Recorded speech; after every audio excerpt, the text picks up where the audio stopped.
Olá, pessoal, estamos aqui novamente, mais um Conectando e Super Lima. Desmistificando e falando de reforma tributária. E sem o Lima, ele deita na cama e fala, amanhã eu vou gravar a reforma tributária, aquele sorriso no rosto dele maravilhoso. E é isso aí, Lima, hoje nós estamos mais aqui um dia gravando com a nossa querida doutora Juliana, lá do Finocq Ustra, e falando sobre um tema que me dá até dor de estômago quando eu penso, mas é bravo. Mas fala aí, qual vai ser, Lima? Vamos lá, vamos falar do regime de transição e como a gente está num aspecto mais jurídico, vai ter um colapso no sistema judiciário? Vai acontecer? Ai, meu Jesus. Vamos lá, então, roda a vinheta.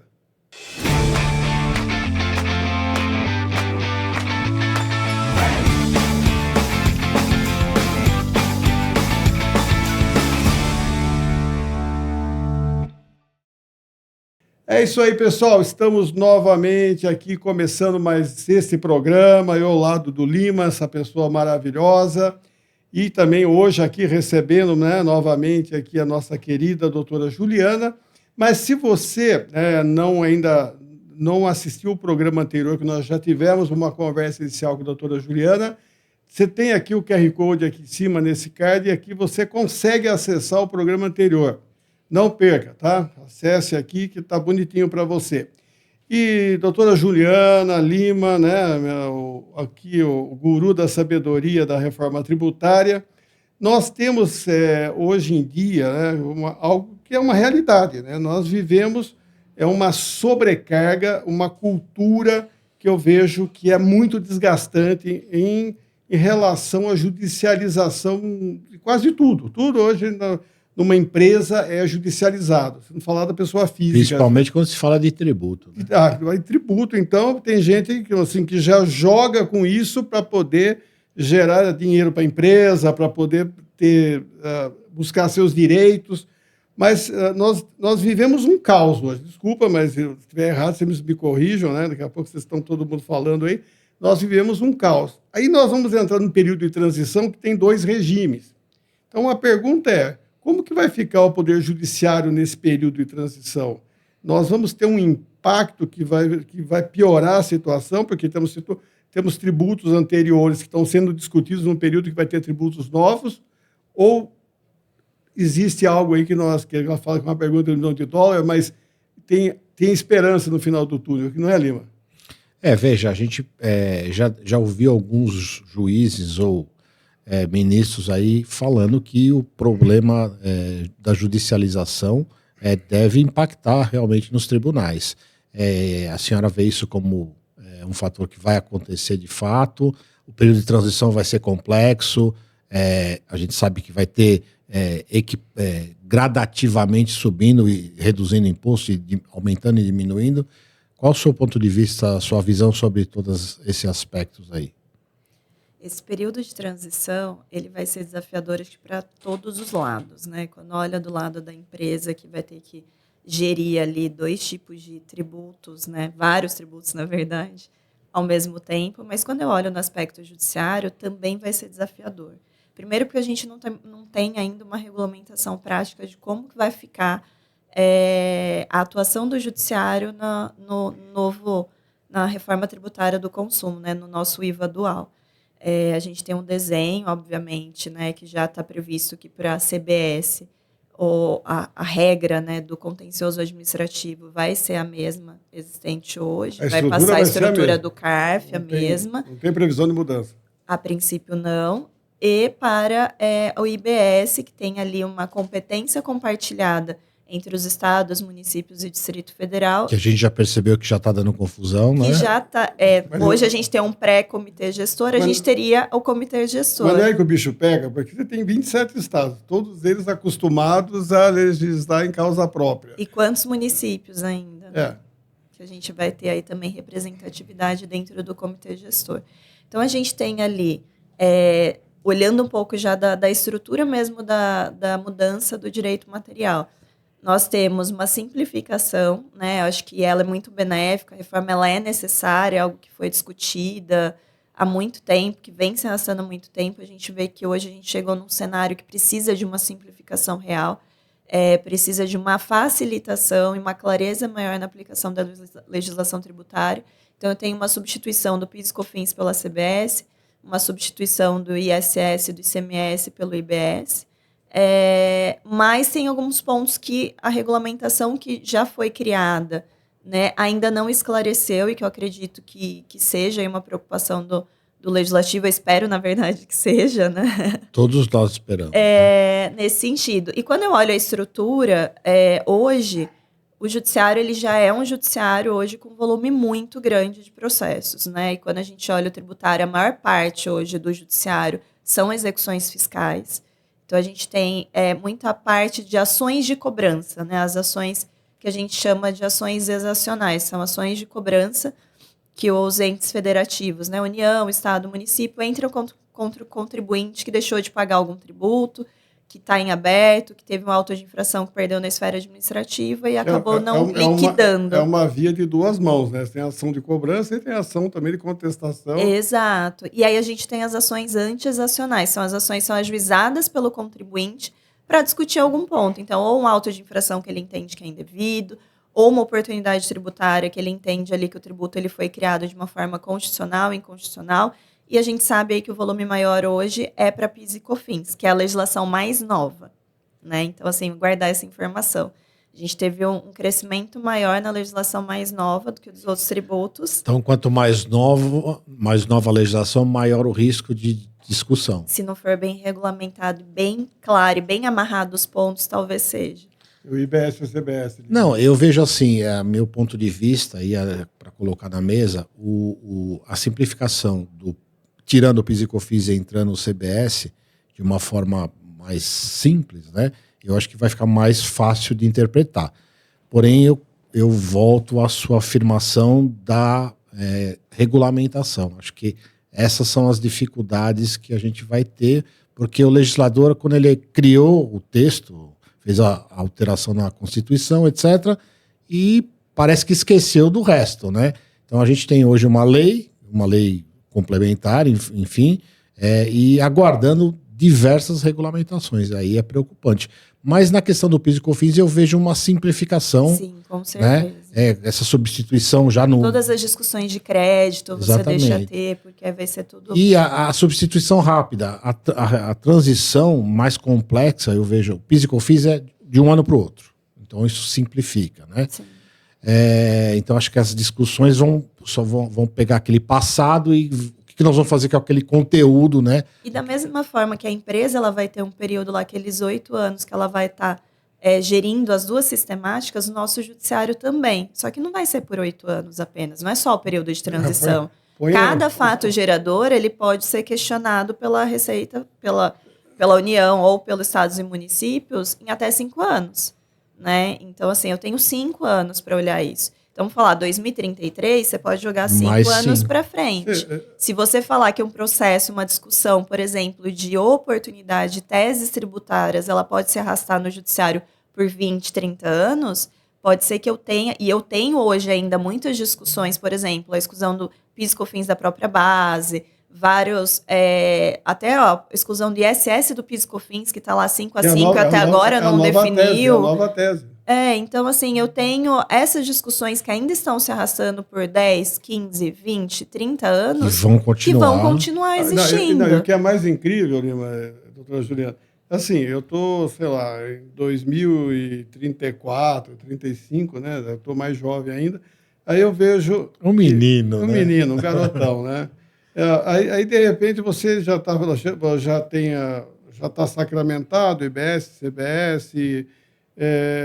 imposto seletivo, e aí você ainda está numa discussão sobre o PIS e COFINS, ou sobre o ICMS, ou sobre o ISS. Brigando por um crédito lá de trás. E aí você chega num ponto que você fala, agora você pode tomar esse crédito, mas você não tem mais o tributo. Como que vai ser tratado? Aí tem que regulamentar em cima disso. Esse é um problema também. Isso, acho que quem está nos assistindo pensa isso, né? Olha, eu estou com um processo lá que estou discutindo há tanto tempo, está mudando tudo, e quando eu tiver esse crédito, vou perder ele, o que vai acontecer? Sob esse ponto de vista que o Donizete colocou, não tem uma tendência de um esvaziamento no sentido de, vou desistir disso, que isso aí já passou. Não, é o contrário. Desistir disso nunca. Não Na sei. verdade, é o contrário. É. Hoje a gente precisa ter essas ações amarradas, né? Porque pelo próprio período de transição, se você não aproveitar o crédito administrativo dentro do período estabelecido, você vai perder. Então as ações, elas dão mais segurança. E pós-período. Então, se você tiver uma ação judicial, aí você aí tem mais segurança pós-período. Aí, se você não aproveitou, aí você vai perder mesmo. Então, mas então, por isso que é importante para as empresas olharem para isso agora. Mas a partir do momento em que você ainda está discutindo, mas se você tiver vamos supor, você tiver um ganho, né, porque ganhou a ação, você vai ter que ter direito ao crédito de alguma forma. Exato. Você não pode perder. E muitas vezes você não vai poder compensar. Agora vai ter uma norma regulamentando, autorizando a compensação desse crédito com o IBS e com o CBS. Mas aí entra o que você falou no programa anterior, né? Em relação à segurança jurídica. Que segurança jurídica é essa que eu tenho? Exatamente, Donizete. Acho que a pergunta toda, na verdade, ela gira toda a nossa conversa, e acho que quem está nos assistindo vai sentir muito isso, e não é pouca a falta de boa vontade aqui nossa, mas tudo vai girar muito em torno da regulamentação que ainda não existe, né? Perfeito. Quando eu olho o contencioso, CBS e IBS, eles têm fatos geradores, fatos concretos que geram a incidência desses tributos muito semelhantes. E aí eu vou ter um órgão, tanto administrativo quanto judicial, para CBS e outro para IBS. E isso vai começando a gerar dúvidas. Porque, assim, quem que vai cobrar esse fato? Imagina, então, que é o mesmo fato que foi realizado que gera incidência dos dois tributos, né? Quem que vai cobrar esse fato, efetivamente? Vai ser a União, vai ser o Estado ou vai ser o município? O Estado e a União, o Estado e o município, que estão juntos, estão com a competência compartilhada do IBS, eles vão poder ajuizar a ação em conjunto ou a ação vai ser, numa execução fiscal, por exemplo, vai ser separado? Se for tudo separado, eu vou ter 3 ações para cobrar o mesmo fato ou não, né? Se você olhar o relatório do STJ, o STJ fez um relatório recente, divulgando justamente essa situação, que tem um risco, uma perspectiva, e óbvio, isso se tiver uma regulamentação bem feita, acho que sai desse risco, é importante olhar para isso, mas a gente ter uma triple, fugiu aqui a palavra, triplicar, né, o volume de processos novos. Eu não estou falando dos em andamento ainda. Você tinha um antes, você vai ter que subdividi-los em 3. Você imagina, Lima, para a área jurídica, que loucura que vai ser. Imagina, 3 processos. Vocês, advogados, vão ter Não, e para a gente começa a ter muito questionamento. Você vai impetrar um mandado de segurança para discutir uma tese tributária. A forma, né? Você vai impetrar contra quem? A forma jurídica também. Como é que você consegue... Você falou, contra quem? Contra quem que eu vou entrar com essa ação? Quem que vai ser a minha autoridade coatora? Porque quando eu olho o mandado de segurança, eu preciso entrar com a ação, acho que só esclarecendo para os nossos ouvintes aqui, eu preciso entrar com a ação efetivamente no domicílio daquele que está me cobrando. Então, se a Receita Federal de Campinas, eu vou entrar com a ação contra a DRF de Campinas, Delegacia da Receita Federal de Campinas.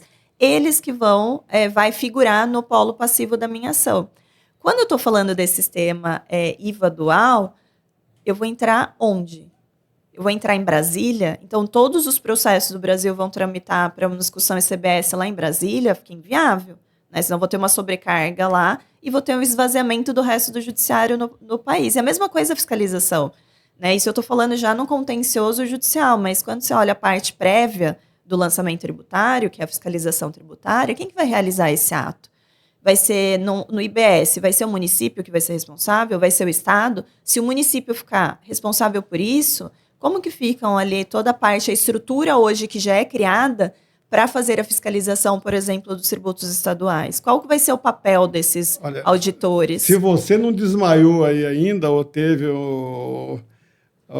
um trauma ali, porque isso eu acho que é muita coisa que pode acontecer que nós dependemos. O que ela está colocando e reforçando já algumas vezes é a regulamentação. Acho que tem que dar estruturação de quem vai regular procurar unificar. A gente não algumas questões de fiscalização no texto já fala de unificação, de integração, né, de cadastros, e acho que vai ser esse mesmo princípio que vai nortear as questões tanto judiciais ou administrativas, e o né? administrativo, a preocupação porque eu tenho o CARF, né, que é um órgão paritário, né, hoje, formado por tanto auditores fiscais de carreira e representantes do contribuinte.